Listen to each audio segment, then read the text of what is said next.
Veteran Hollywood stuntman Will Harbor has always had a need for speed. There's just an excitement to it. You know, maybe for some people they would just get terrified or the adrenaline would make them almost sick. But the way I'm wired, it just feels good. It's exhilarating. As a teenager, he started racing motocross. By the time I was 18, I'd actually won a pro championship locally here in Southern California. And I felt like I was on my way, and a lot of people said, man, you're gonna be world champ, you got it. It was a sense of accomplishment. I think I wanted to do it better than anybody else. I wanted to be somebody. Racing took a toll on his body, and injuries forced him to retire at the age of 25. I was angry at God. This isn't fair, it's not right. I tried so hard and I had so much promise, and it was just dashed on the rocks.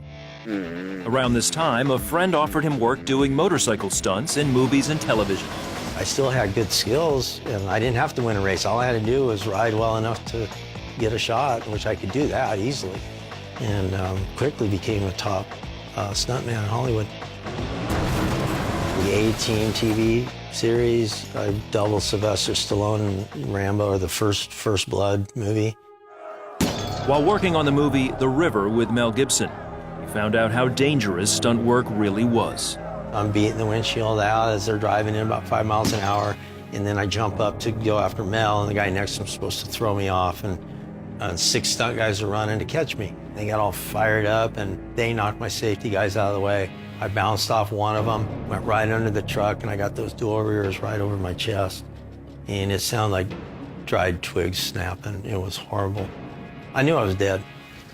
Amazingly, Will survived. But now, too banged up to do stunts, he needed something to give him purpose. So he started racing stock cars. He also married, and he and his wife started a construction business. At this point, I thought, okay, well, maybe if I'm rich, you know, if I make a bunch of money, I'll be happy. He soon found out that money wasn't enough. A darkness came into my life. My older brother died, 40 years old. My racing just tanked. It was weird. My first wife, she and I were involved with the construction, but I really didn't like her. I didn't like construction. I didn't like anything. Searching for answers, he went to a friend to talk things out. His friend smoked crack, and after a few beers, Will made a fateful decision. I said, you know what, give me that pipe. And he's like, no, you don't want to do this. And I said, no, give it to me. And I started smoking crack right then and there. It just took me like a rocket ship to the moon. Unfortunately, with that stuff, the next thing you know, you're like a free-falling safe going to hell. That drug is like nothing else, because in a matter of 6 months, I didn't have a wife. I didn't have 2 race cars, a hauler, an ocean racing boat, or a house, or anything. For the next 10 years, Will used and sold crack. He also married, and the two stayed high. He moved his family to Montana to get a fresh start, but soon started using and selling crystal meth, and police took notice. I had a premonition that we were going to get busted, and I left the house, and my wife went back there. I told her, don't go back there. I'm telling you, we're getting busted. And she went back, and the cops pounced on her, and she got arrested. And our baby Will, he got into protective custody. And so I'm hiding out. I don't know what to do. They've got her, they've got my baby, and they're looking for me. While riding in a friend's car, Will says he had a vision. I could see myself at Woodside Market. It's just like I'm watching a video. And I'm getting arrested. And I'm standing there with all these cops around. Will knew the vision came from God. God's the only one that truly knows the future. I remember seeing something very strange at that time. I told the girl, I said, you know what, just go to the Woodside Market. If I get arrested, how I told you, that's God's answer for me.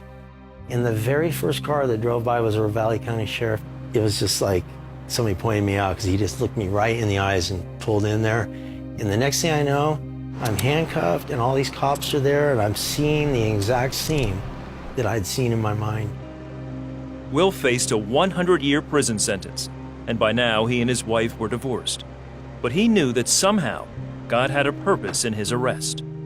You know, God, I always believed in you, but I never thought you were quite this personal. And I said, just tell me what to do. You know those vacancy, no vacancy signs that flash, they're little tube fluorescents?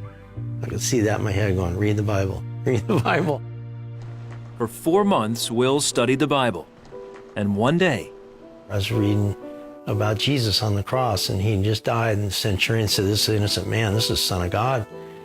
And right at that moment, I just burst into tears. And all of a sudden, I got born again and saved right there on the spot.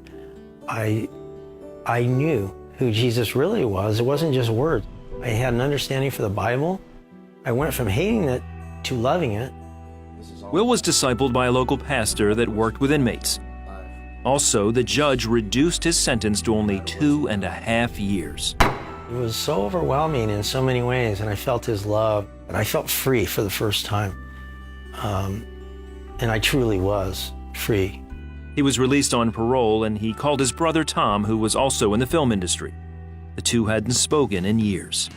Today, if you want to, you could come work on Iron Man 2, if it's okay with your PO. And so I asked, and they said, yeah, that would be all right, get a travel permit. Will still works on movies with his brother.